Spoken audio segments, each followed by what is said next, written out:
Намираме се в жилище в кооперация на Крит на улица Пирин. Жилището е около 80 квадратни метра, двустайно, малко по-голямо. Тук има един килер.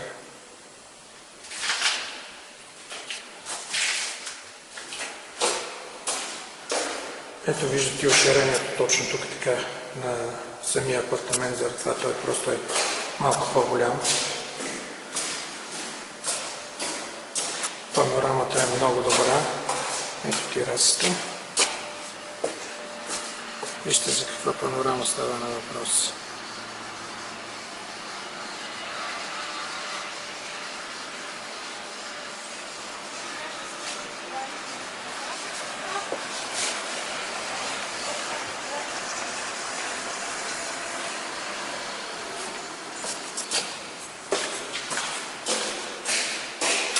Връщаме се обратно в хола. Това беше кухненска блок преди малко. Тук имаме колекторна кутия за разпределение на парното.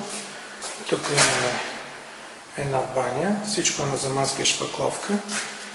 Не е пуснато тук в момента в това жилище.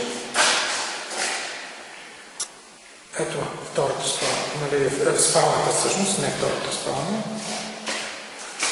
И приключихме нашата видеоразходка.